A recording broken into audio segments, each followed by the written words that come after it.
Hey, welcome back to Recently Interesting. Today's topic is about, have you heard about the whole thing in Louisiana?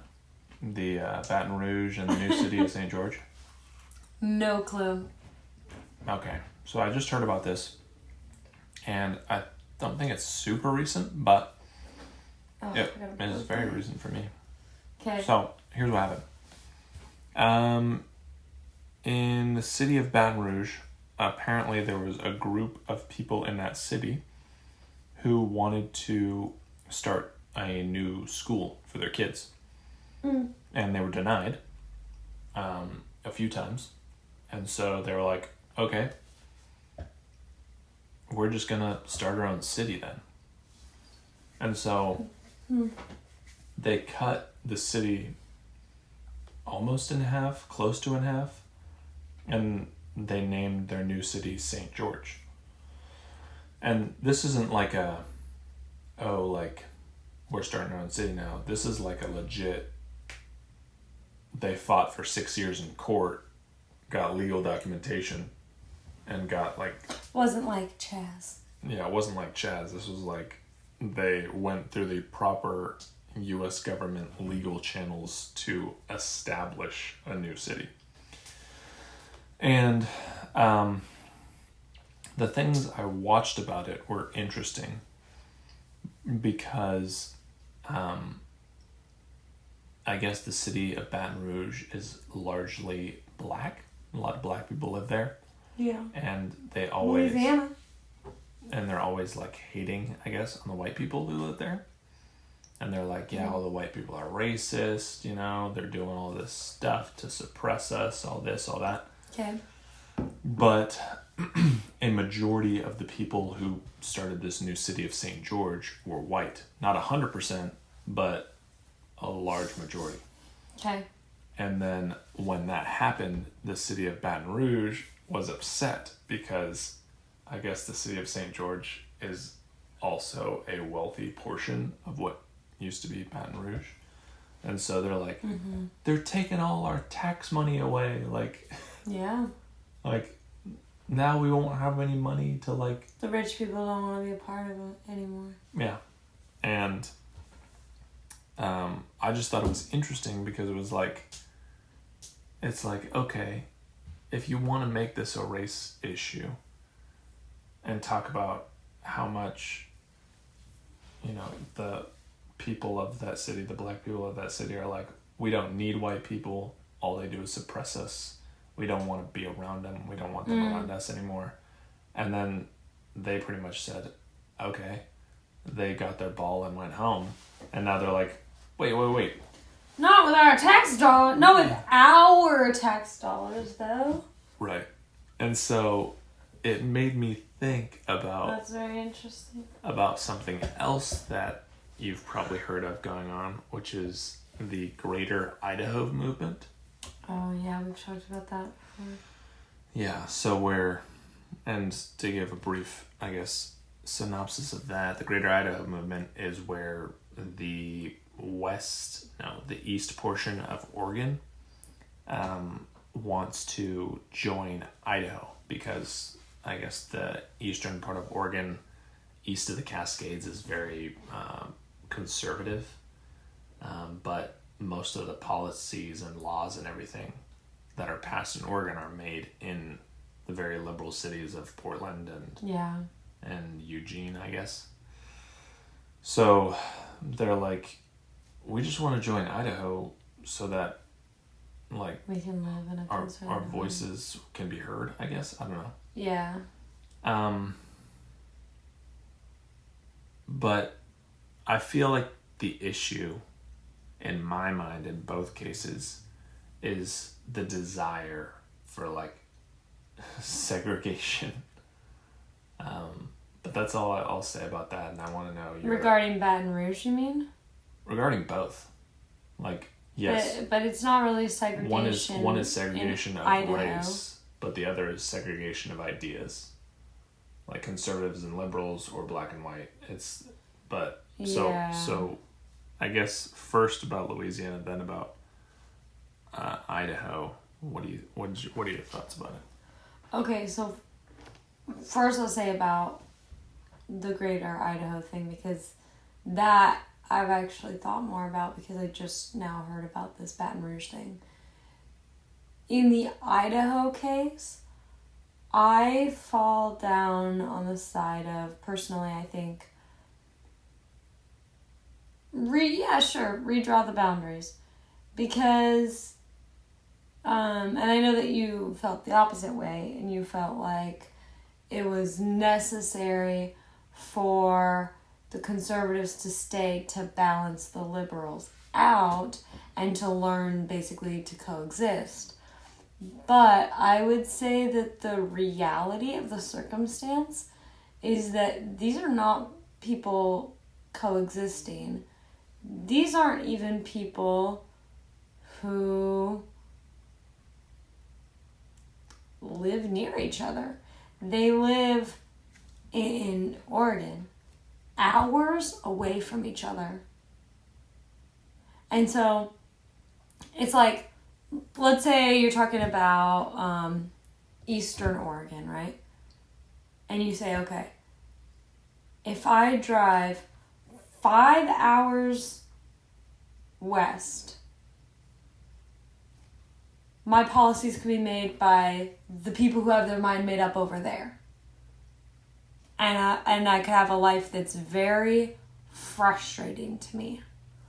Or if we went 1 hour east and those people got to make up their minds about what the laws are for my life, I could have a life that's more in line with what culturally resonates.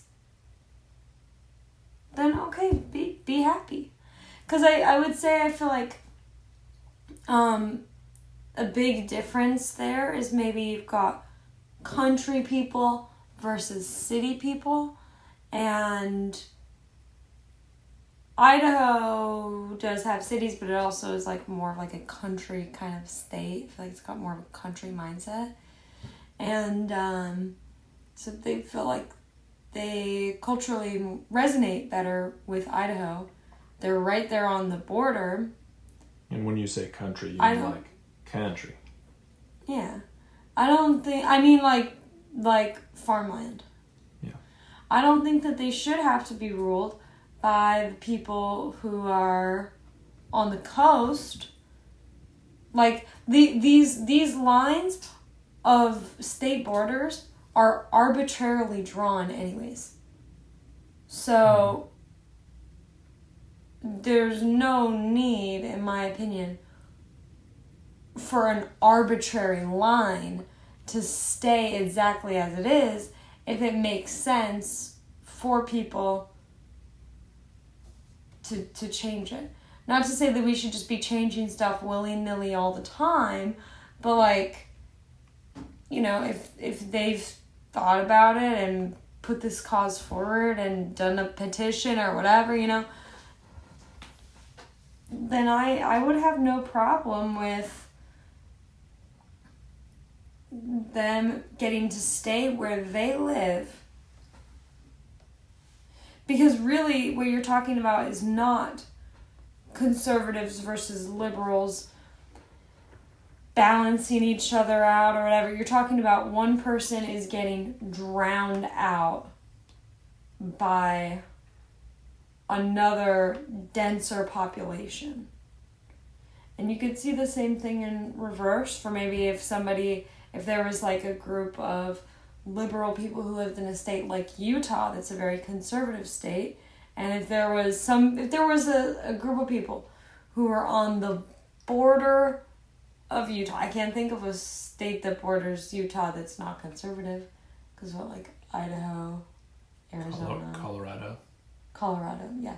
Okay, so let's say that someone's there's a major city in Utah, there's not, but like hypothetically, that was right next to Colorado, and they had a way more of a Colorado vibe to them. And they say, look, we don't want to be living in a state where we can't even smoke weed legally, even though everyone knows we're all potheads,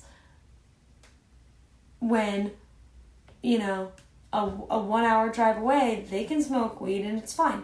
Just group us in with them and let's all acknowledge that we're more like them than we are like you. Then I'd be fine with that too.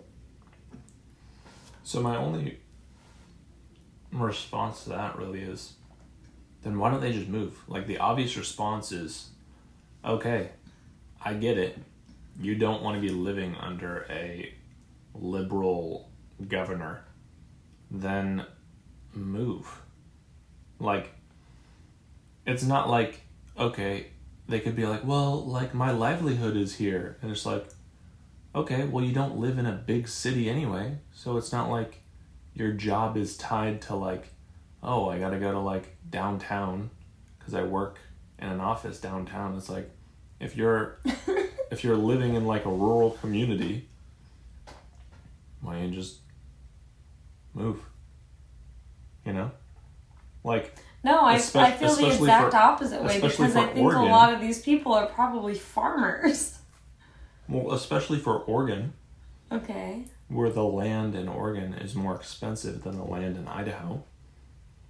So they could sell their land in Oregon, buy more land in Idaho, and they'd be better off, wouldn't they? Because it's like, oh, well, maybe I don't want to buy more land. Maybe I have 10 acres here and I want to buy 10 acres there. Well, I sell my 10 acres here, I can buy 10 acres there and I'd have more money. So I'd be doing better off. You know what I mean? So it's like, just why go through this whole crazy thing of, like, redrawing the borders, potentially affecting the higher governments, because, like, Senate seats, Congress seats, like, I assume that gets affected by how many people live in each state, right? And it's like, well, just freaking move. Okay, like, there's a reason why there's, like, people moving from different states because, like, oh, well, it's too expensive here, so I'm gonna move to this state and buy a cheap house. It's like, you know?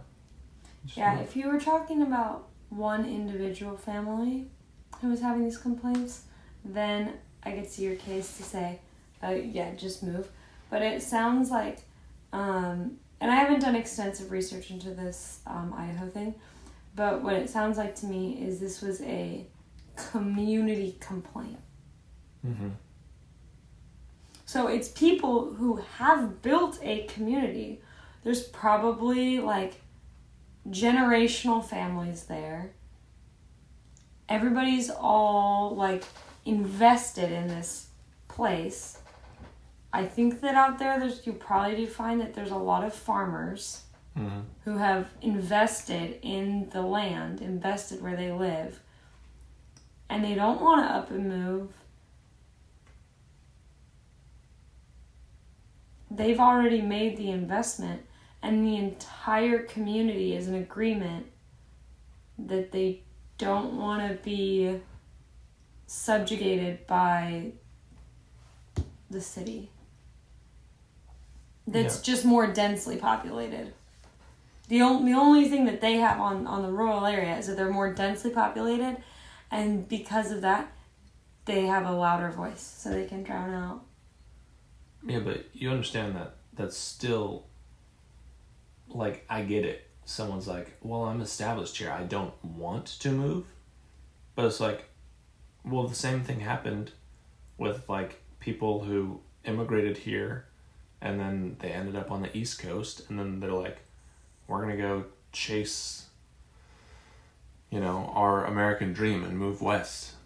Like, there was a whole bunch of, like, wagon companies that moved west. There was the whole gold rush that went to California seeking riches, you know? And so it's like, yeah, I get it. I'm sure there was a bunch of people established on the East Coast in those states, but they're like, listen, it's not working out here. We don't like the way the things are here. There's opportunity if we move west. So they did. And then they established themselves out here. And so it's the same thing for these people in Oregon who are on the east, where they're like, it's not working out. It's like, well, then the logical thing is to find somewhere, either find some way to make it work or find somewhere to make it work. So let me ask you this. So give a rural city, for example, in Oregon, right? Burns.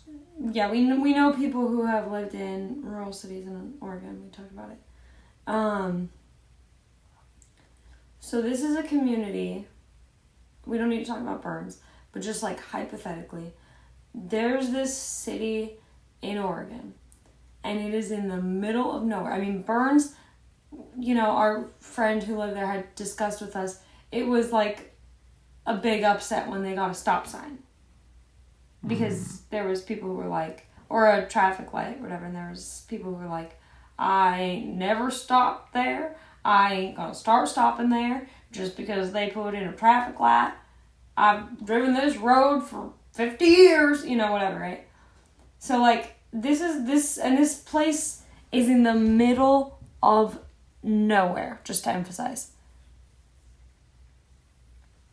The liberal people who gravitate towards the city are not going to be interested in living in Burns. Okay. So it's only these kind of like farmer type of people who would be willing to live there. But then they say, look, we're not willing to be ruled by Portland, so I guess we just have to move to Idaho. They all up and move out of Idaho. And now, because the more conservative people who actually would farm the land don't want to be subjugated by Idaho or Portland, they've left and gone to Idaho. But the people who are in Portland, none of them want to move to Burns. So what now is Burns just going to be left destitute, and it's just destined to be empty because it's not fit for anyone? Would that be like the positive outcome? It'd just be a dead city, yeah. See, because that seems like a waste to me when you have people who have heavily invested in the place and who love the place and who do want to be there. What realistically would happen, especially in the state of Oregon, is because so many tech companies are moving up that direction, what you're starting to see is a lot of those companies are building what do you call it? Data centers out in the east. I mean, there was a lot of data centers being built in like the middle of nowhere, Arizona, New Mexico areas, because there's no one out there, so they would just build these data centers. But they generate a lot of heat, and those are typically hot places, and so they realized building these data centers out in eastern Oregon, where it's a little cooler, is better for the data centers because they don't have to cool them as much, and it's, I guess, easier. I don't know.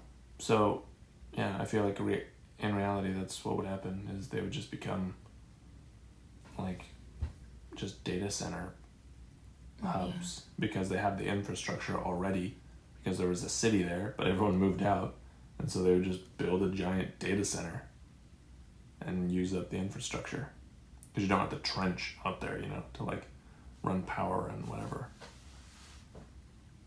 Yeah, I just don't agree. I mean, yeah, that could happen, but I just don't agree that would be the most effective solution. I think to see people who have lived in a city and invested in that city all have to leave in order to... And it's not, like I said, when you're not just talking about a couple people, but you're talking about the entire community in a city, for them to all have to leave in order to find a lifestyle that suits them seems like a shame and a waste to me, when they are close to Idaho and they could... Because, yeah, like you said, it would be inconvenient in terms of like not the Senate, but your House of Representatives and stuff like that. Like, how much this is going to affect our vote? You know, just kind of like the Baton Rouge stuff that you were saying about taxes. Like, there would be an impact there, but I feel like if this is how the community feels, then let them make that petition. And if that is how the majority of the people feel, then I think that they should be able to have it granted. Yeah, I just don't think it's really being thought out. Like, it just blows my mind that, like, for so long, people were pushing for, like, integration and to end segregation and to, like, unify everybody. But nowadays, it's, like, the opposite. Everyone's marching for their rights to be taken away and for people to be segregated. But and it's like just I was saying, it's like, what are you doing? Like, why are we marching back in the 70s and now you're marching so that you can be segregated? Like, that so I disagree that the people, like, for example, if you're just gonna say Burns versus Portland, I disagree that there's an opportunity for the people who live in Burns, Oregon, which is on one side of the state, to be integrated with Portland. I think that those cities are hours and hours away from each other. They don't really interact with each other. And so what I would liken it to is more like when, you know, the, like, people came to America and then eventually said, look, we're sick of paying our taxes to England. We're sick of being ruled by England. You don't live here. You don't have anything to do with us. We don't agree with things that you do. We're over here. We want to do our own thing. We want to be independent. So that's kind of how I see it more as, like, you don't have anything to do with us. We don't want to be ruled by you. We want to be independent. Regarding the Burns versus Portland thing. Yeah, And I think for America to have said that is like, all right, fair enough. setting a precedence that everyone can just break off whenever they want. I think that there should be a legal process to go through to, like I said, the boundaries, they're still a part of the United States. The states are still united, no matter if a squiggly line goes this way or that way. They're arbitrary lines. So reconfiguring them doesn't seem like such a big deal to me, as long as they had the majority vote, like, you know, make a petition. The thing is, send it around. The precedent for the Greater Idaho Movement, in my mind, is let's, like, you know, turn the dial and fast forward, like, 200 years if the Greater Idaho Movement passes. Then everyone's just changing all the time. Yeah. You're just like, okay, so now we're just going to break all the lines, and you're going to have one line that's like, there's the liberals and there's the conservatives. And It's just this crazy squiggly line across all of America that's just divided everyone into two camps. Okay, but also, what the people who live in cities like Burns, that seems like it would be the only option for them to actually be able to stand their ground and have power over their lives, their laws. I just don't understand why you're so opposed to the moving option. Like, just move. Like, literally just move. Well, like I said before, I do think that if it was an issue of like, a couple of people who had this complaint, then it's like, okay, sure, move.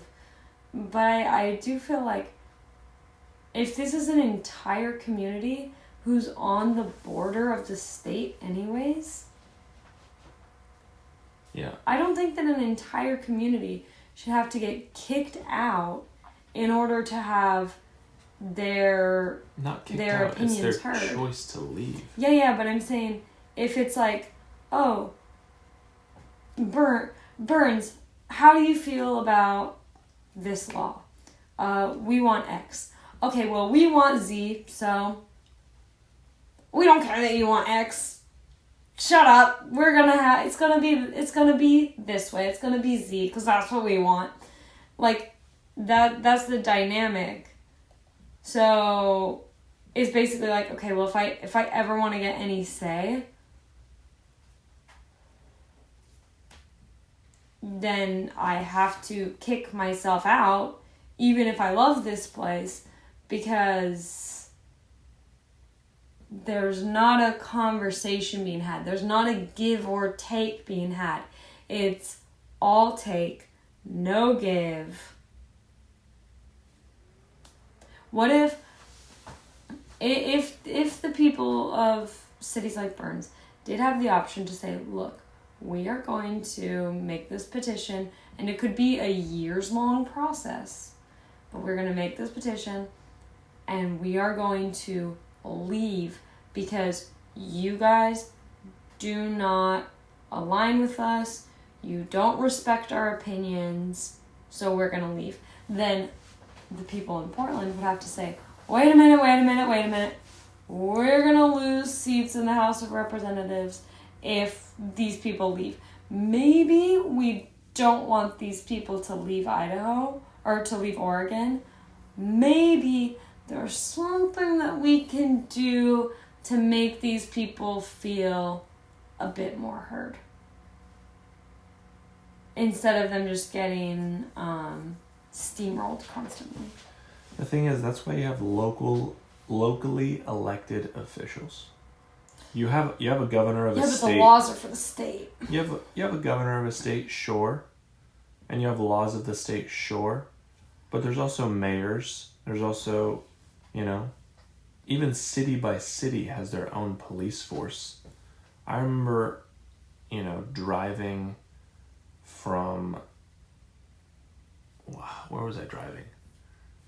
West Coast. I was driving north to south, and this was during COVID. And I remember driving into California thinking, oh, this is going to be a lot. Everyone was going to be masked up, very, into it. But I was in Northern California, and everywhere I went, no one was wearing a mask. And I was like, this is interesting.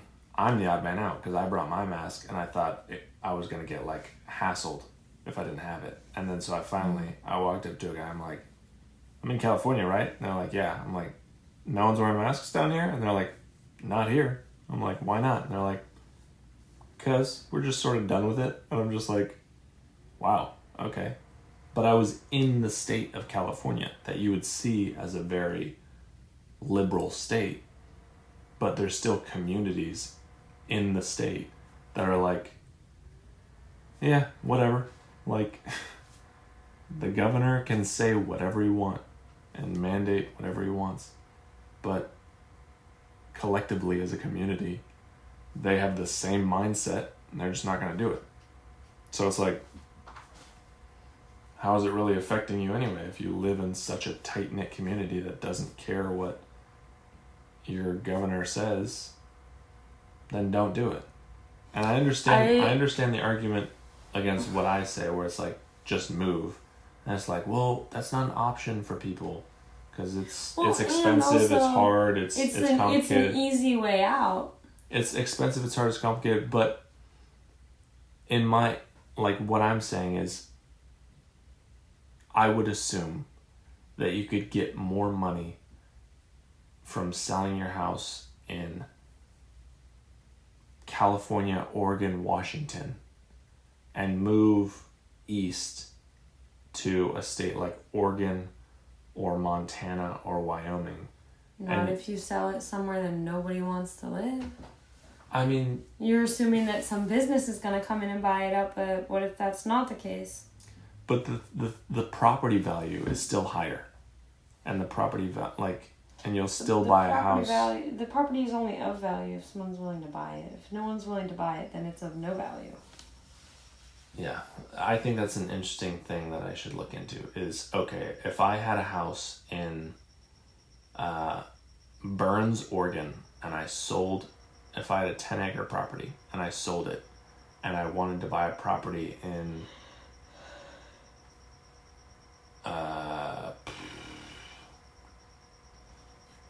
Preston, Idaho, 10 acres, would I have a net gain or a net loss? I would assume net gain, because Preston, Idaho is in the middle of nowhere too. I think that there's some value in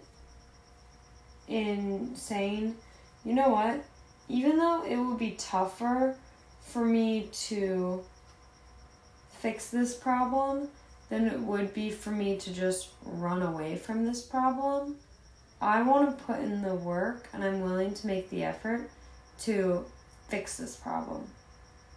And I'm not just gonna run away somewhere where it doesn't apply to me. I'm gonna fix it for myself, for my neighbors, and for future generations. I respect that. I think it's running away in both situations, but sure.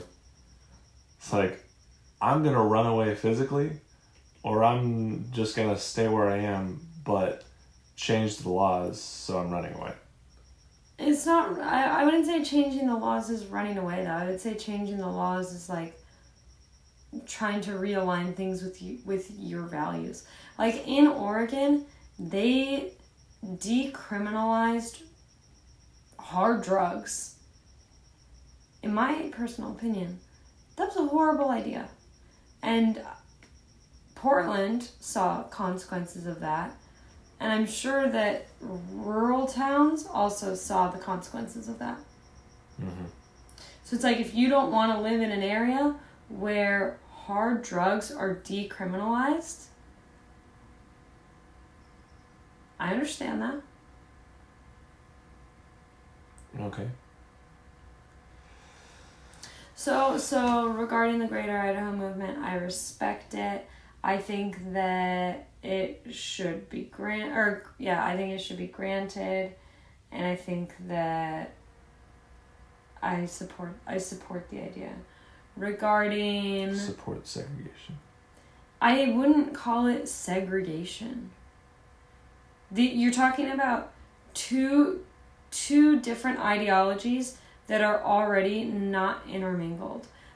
They're because really the reason that they're wanting to redraw the boundaries is so that their vote will be meaningful, and so that their state laws will resonate with their culture.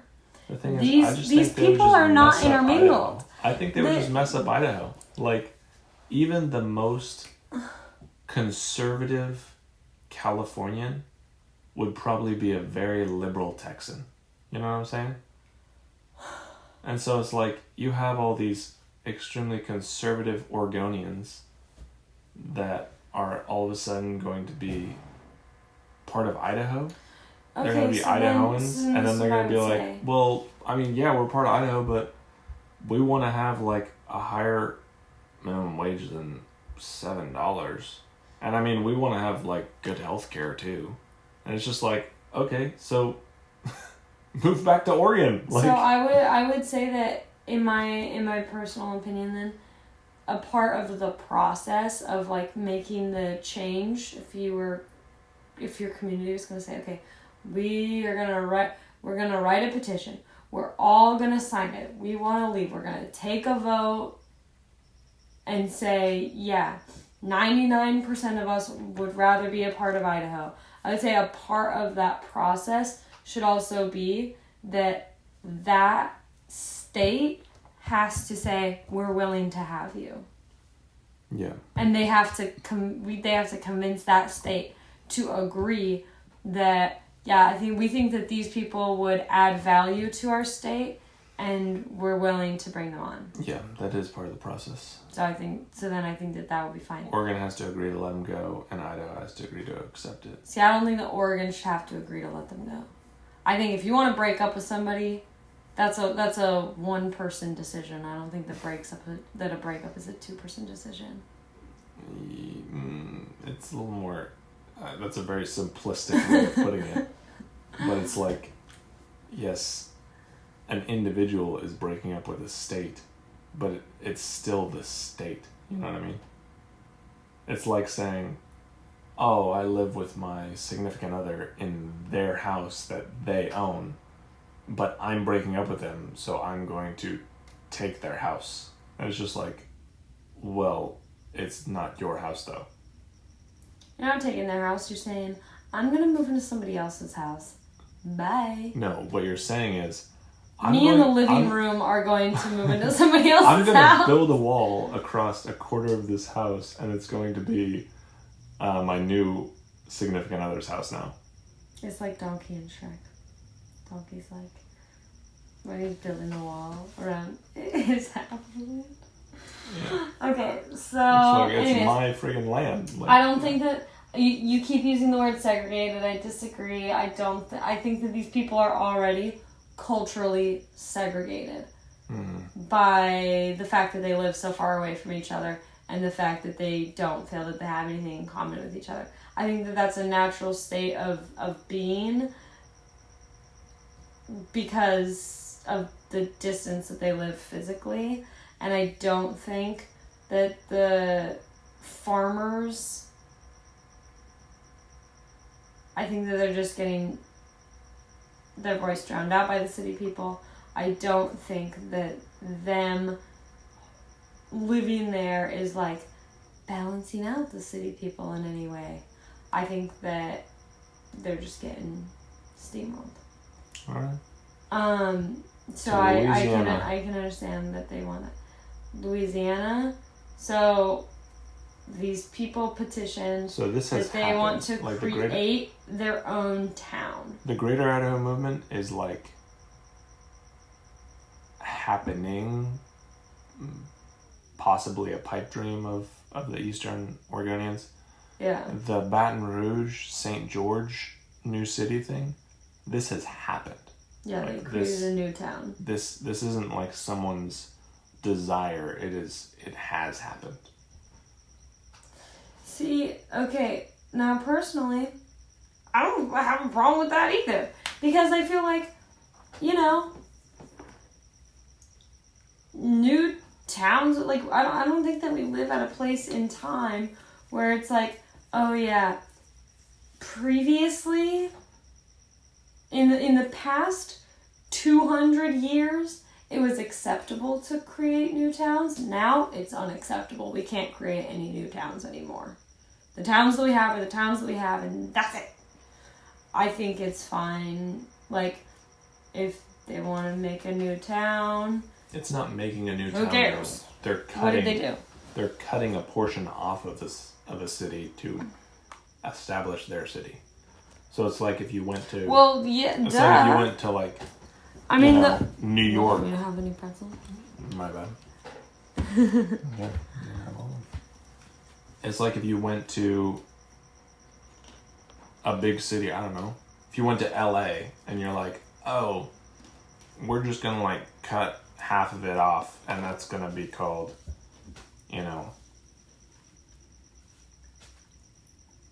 Antonio. Like, like, well, do you know what LA used to be called? What? Mexico. What does that have to do with anything? I'm just saying like that you said, borders like change. in the past 200 years, they made borders change. new cities. I'm just talking about like American history. They went to a place where there's nothing there and they built a city there. But what's happening here is they're taking an established city and they're cutting it. They're taking a knife and cutting a portion out of it and saying that is now a new city. Okay. They're not going to a new blank piece of land. This land was not, like, I don't know. I don't know that it was as uninhabited or unowned by anyone as maybe it seems. I feel like it was owned, sometimes inhabited, and it was either bought or fought into America's arms, into the United States of America's arms. And it's all the same amount of space that it was back then. Like, I don't think you're understanding what I'm saying. Like, you can say... I'm saying that, like... I'm saying that, like, Texas has been owned by France, Mexico, the United States, Texas individually. Like, there's all these different countries that have owned Texas, even though it was the same space the whole time. And so it's like, no matter whose name is on it, it's that same area. And so, like, same thing with this town. So it was Baton Rouge, and what's the new town called? St. George. St. George.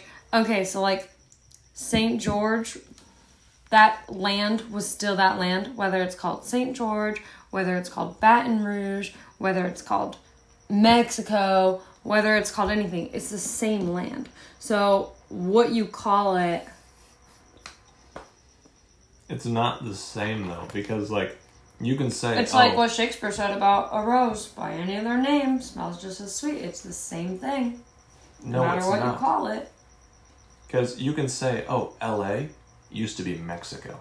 And it's just like, yeah, I'm sure there were skyscrapers where there are today. I'm sure there was underground utility lines. I'm sure there was plumbing. I'm sure there was an aqueduct that fed to the city. I'm sure there was all the industry there. I'm not saying that... When it was Mexico. I'm not saying that certain ownership doesn't make certain investments. I mean, that's what I was saying about when you're like, why can't the people in Eastern Oregon, why can't they just move? And I said, well, they might not want to because of the investments they've made there. I'm not doubting that where investments are made, people will be more inclined to keep that personally because they want to see the fruits of their labors. Mm-hmm. But, like, I mean, how did these people get approved to create a new city? What was that process? There was a legal battle. There was a denial by the City of Baton Rouge. There was petitions signed. And there was a vote. Okay, and so then they've, like, seems like they got that new city fair and square. Pretty much, yeah. So, like, maybe for the people in Baton Rouge, it's inconvenient for them, and it's like, well, sucks for you because we got it fair and square. I'm not saying they didn't. My issue is with the desire, or I guess not so much the desire, but I guess the need or the seeming need that segregation is the better alternative than working it out. Like no one can even bend an inch. Because the reason the city of St. George was established, they say, was because the city people of St. George now wanted to build a new school for their kids.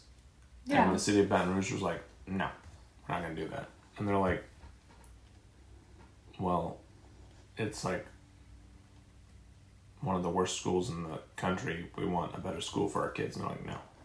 Yeah. And they're like, okay, we're just going to build a new city and then build a new school. But it's like no one can, like, there's no there's no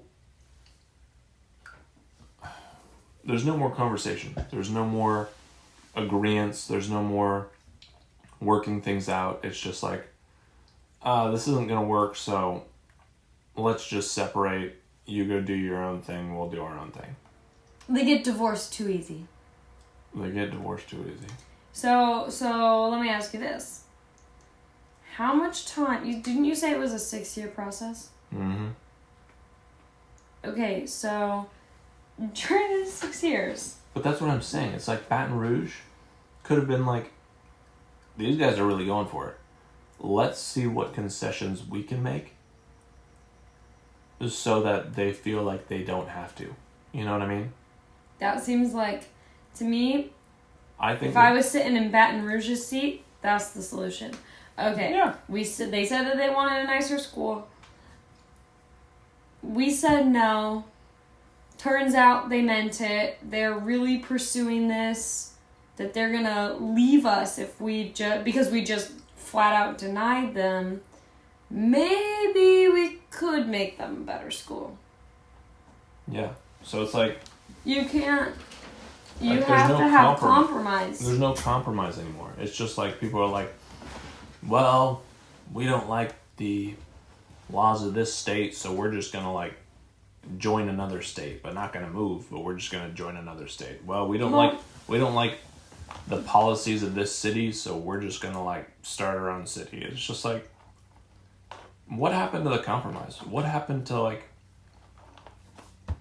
you know, what happened to the conversation? What happened to the United States of America? It doesn't sound very united. It sounds very, why don't you just go do your own thing? You know what I mean? Mm-hmm. And so I feel like I think it's easy for a lot of things to become that way over time. I feel like a lot of marriages become that way over time. Like if you look at like a lot of empty nesters, let's say. Mm-hmm. I feel like a lot of the time, by the time that a couple, if they have stayed married, by the time that their kids are all grown up,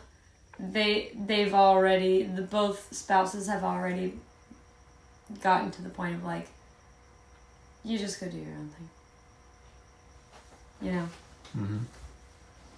And it's like, we may still all live in Louisiana, but you're Baton Rouge now, and I'm St. George. Even though there maybe wasn't a discussion about it, but I feel like it happens a lot.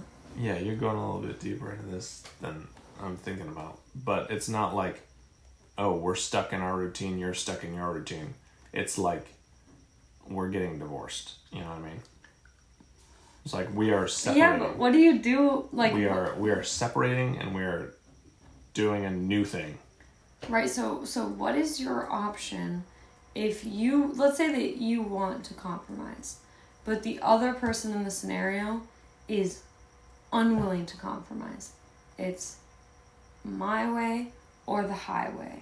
No compromise. Then what do you do? What do you mean? If you say, hey, let's come up with a compromise, and they say, nope, I'm not compromising with you, it's my way or the highway, then you just say, all right, well, I guess it's your way then. No. So then it's the highway. That's not what I'm saying. If they won't compromise, because it sounds like Baton Rouge would not compromise, yes, right? that's the issue that I'm stating, is there's no compromise on either side. I'm not saying that it's St. George's fault for not submitting, and I'm not saying it's Baton Rouge's fault for, like, not giving. Like, there was a compromise for both. There was a solution in which both parties could have been happy without having to split up. And I think the same goes for the Greater Idaho Movement. Like, there must be a solution to where Eastern Oregon can still do their Eastern Oregon thing and not feel like, yeah, I'm more of an Idahoan than an Oregonian. You know what I mean? It's like, well, like what? There's got to be some solution there where it's like, maybe the laws of the state are just, like, in terms of state law, is more of a suggestion, and the actual laws are made by each city. You know, like there's overarching laws, sort of like the federal laws, but on a state level. And then there's laws based on each community. I do think that there's a huge... And then maybe for tax purposes, it's like, oh, well, all of Portland wants to use their taxes to, you know, build a new train. And so, like, the state is going to, like, fund all this infrastructure for Portland that, you know, smaller cities aren't going to get any funding from the state, even though they're paying taxes too. It's like, well, maybe that can be distributed more evenly. Maybe there could be a tax form where you actually can vote on what your taxes go to, so that it can affect something in your community instead of being shipped off to another city. I do think that there should be a tax form like that, where you say, okay, look, I'm paying this amount of taxes. Like, there should be some things that maybe go to, like, things that are completely essential. No vote on the essentials, but on the non-essentials, I think that there should be a vote for all the different programs and say, hey, look, if the funding doesn't get enough votes, that program's getting cut.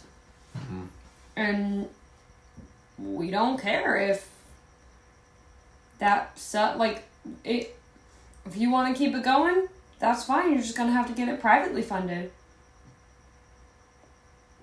Or just the funding, taxes. Or just the funding would go down. Like, you'd say, okay, I don't know, every year I pay $5,000 in taxes, let's say, as an example.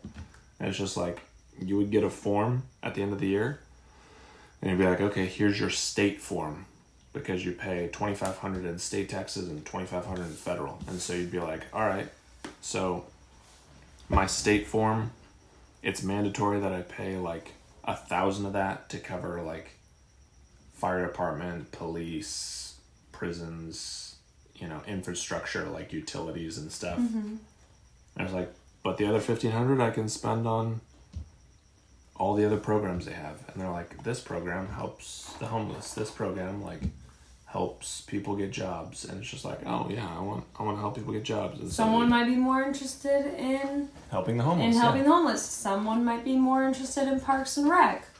Exactly. Yeah. Let them get their say in what the money goes to.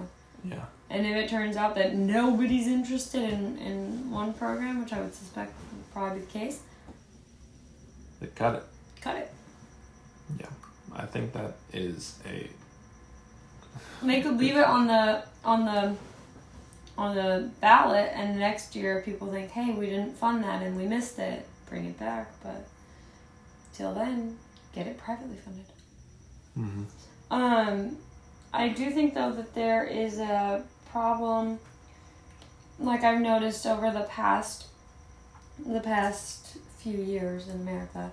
I think that there's a problem with segregation, and that everybody is socially segregating.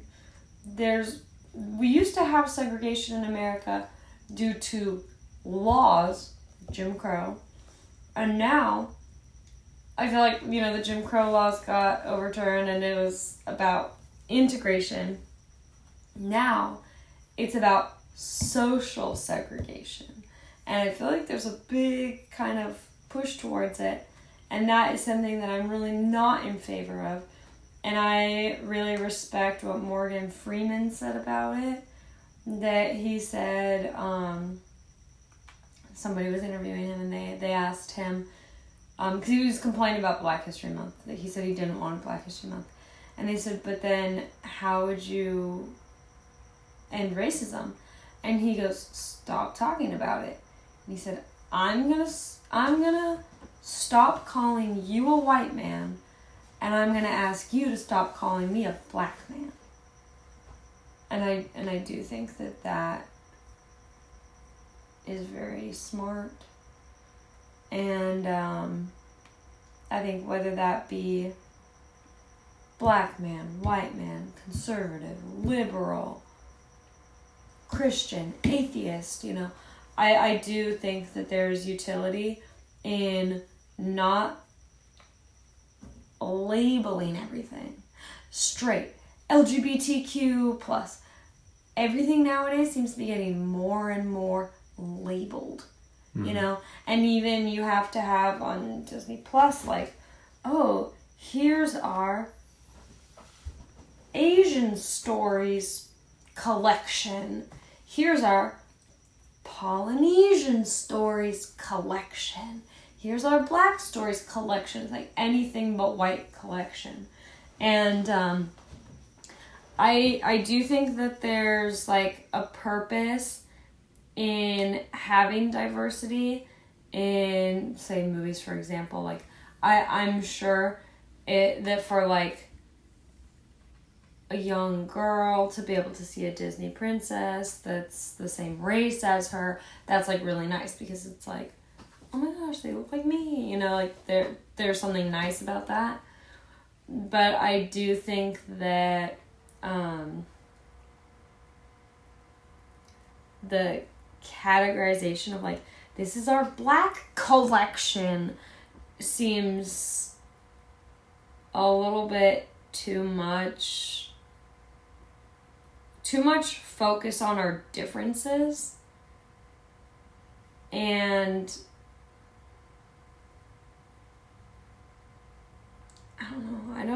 I guess maybe their purpose is to like raise awareness about other cultures, but I think that sometimes maybe it's more divisive. Raises awareness about the differences and the fact that we're not the same. And I think that I'm more for integration. Something that they used to do at my school every year was, and this was actually I think a part of Black History Month? I don't know. But they would do this thing called Food for Soul, where the kids from the Black History Club would do, like, you could buy a meal ticket and then you could get out of class one day, like for an hour or whatever, or 30 minutes, and go to Food for Soul, and it was like all soul food. And I think that, like, it was nice to feel like, okay, see, this is like people of a certain culture saying, we want to share our culture. We want to invite you to, like, come and eat our food. Instead of it being like, oh yeah, like, how Black people love watermelon and fried chicken, or whatever. And it's like, maybe that was what they're serving, but it wasn't like, it didn't feel like, because sometimes there's like people trying to get away from, like, I don't want to be stereotyped as liking fried chicken just because I'm Black or whatever. And it's like, I don't think there's anything wrong with saying, like, oh yeah, this is something that's prevalent in my culture, and let us share it with you because it's great.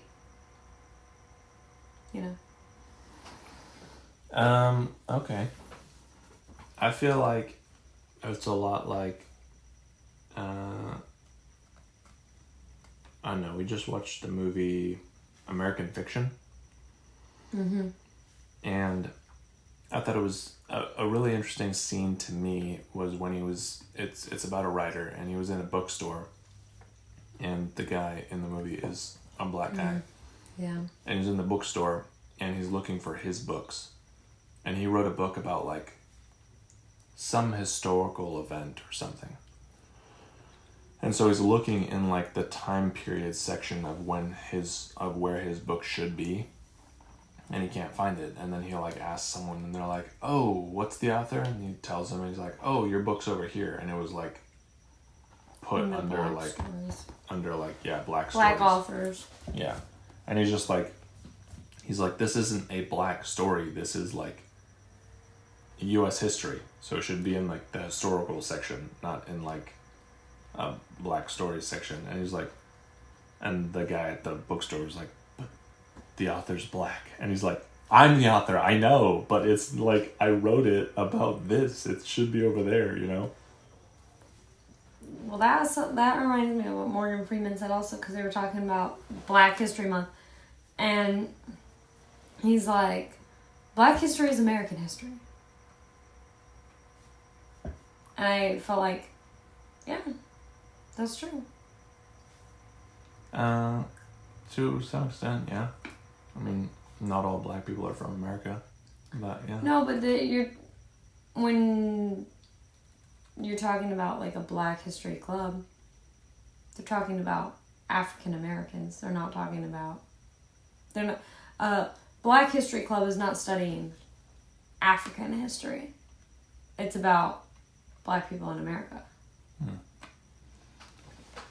Yeah, anyway, so I feel like my point being is I feel like people are too involved in being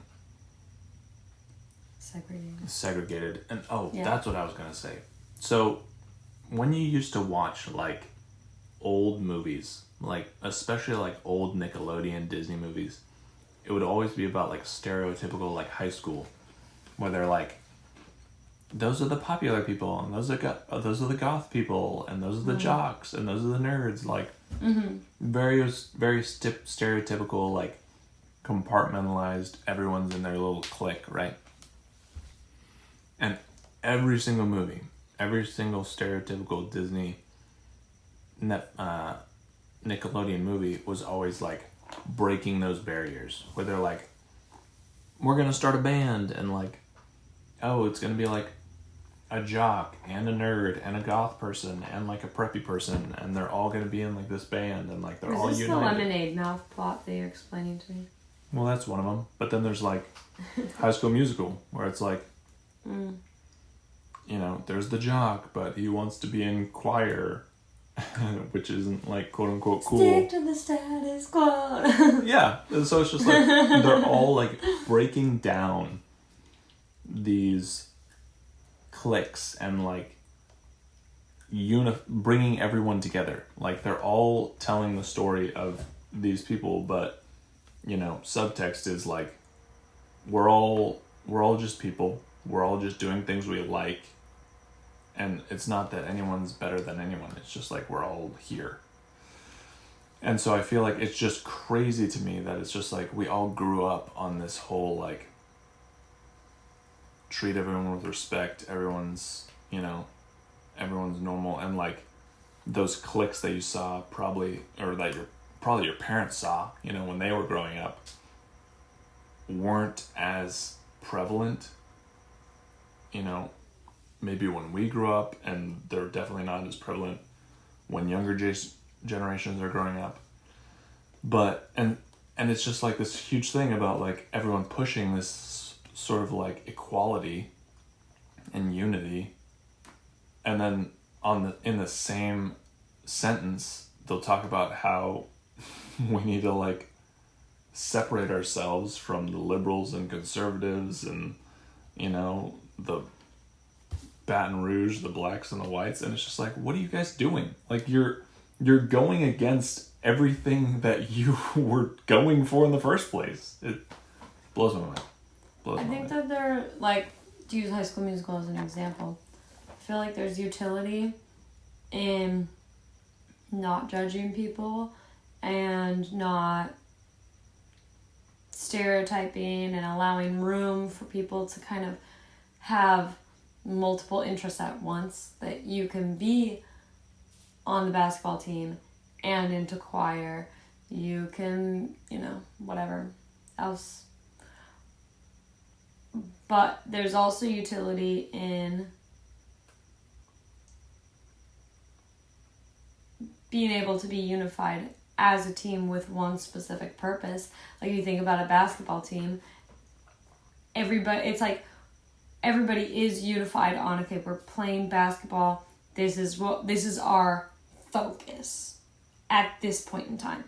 And it's like when you're not at practice, if you want to go to choir or whatever, nobody cares. But when you're at practice, like, this is what you're focused on. And so I can understand why, you know, there's people who develop little communities based on their interests, and that could actually be really valuable. But I guess maybe the takeaway is that have your community that's based on your specified interests, but also don't let that dominate your life. Be open to other people and other interests and other experiences also. Yes. Yeah. Like, everyone's allowed to have their interests, hobbies, friend groups, you know, hobby groups. But it's like, the moment where you start drawing building walls, I feel like is when you're like, what are you doing? Like, yeah. I don't know. Like, I don't know. Like, just don't assume that other people are not like you, I guess. Even if you have differences, you can also have commonalities. Yeah. And don't allow the differences to put you in a mindset where you can't conceive of any similarities. Right. And the thing is, I feel like people would probably often be surprised by the actual views of another person who has a view that they don't agree with, if they actually listen to them. Don't get me wrong. Sometimes they might be dumb, but I feel like a lot of the times, from where they're actually coming from, it's probably not a place of evil. They're probably just trying to do the right thing. Like, I feel like most people are just trying to do the right thing, and we shouldn't be so quick to just cut everyone up into sections. Yeah. Because of their labels. I feel like if you watch any news media, conservative or liberal, you will quickly find that according to each side, the other side are idiots. Like, they're just complete morons. And it's like, you know what? It's not that interesting to me for you to explain why your views are right and these other people are morons. What would be more interesting to me would be if you, having the beliefs that you have, could make a case for why they do think that way, rather than why they're stupid for thinking that way. Yeah. But, like, you know, I took debate in high school, and that was something that you had to do in order to prepare for a debate. Whether you were affirmative or negative, you have to prepare, like, you would have to prepare a debate for both sides. So if you can argue for, you know, in favor of and against, then I feel like that puts you at a place of more genuine understanding. Yeah. But that's why I feel like personally, I try to, like, not take on too many labels when it comes to things, but rather just feel like, you know what, I'm going to judge things on a case-by-case basis and see where I fall. I'm not going to commit to be all in one camp across the board without studying something out myself. I feel like a majority of the time, I think we're both on the same page about this. I feel like there are a lot of things that we've sort of made our mind about, but even the things that we've made up our mind about, it's like, give me a good enough argument that's convincing, and I'm still convincible, you know? I'm not just gonna, I'm not gonna just sway with the wind, but it's like, I'm completely open to being wrong about what I think, if you can give me a good argument why and I'm interested wrong. To hear someone else's opinion. Like, yeah, I'm more interested in hearing the opinion of somebody who thinks differently than me than who thinks the same as me. But I think that's a good place to end, and that's Yep. And we gotta go to bed. And that's a good thing to say. It's almost midnight. If there's someone out there who disagrees with you, or you disagree with them, hear them out. And try to understand where they're coming from. Because I feel like a lot of times they're just trying to do what they think is right. And if you can realize that they're just trying to do what they think is right, yeah, even if they're going about it, in your opinion, the wrong way, you can still respect the fact that they're doing their best to make things better for whoever, right? So yeah, listen to other people's opinions, listen to the opposing side, see what they got to say. If anything, it'll just strengthen you in your opinion, or you might hear something interesting. But yeah, until next time, you got anything? I guess just that, yeah, I think sometimes people might be selfish, but they're not always morons. Fair. All right. Until next week. Thank you.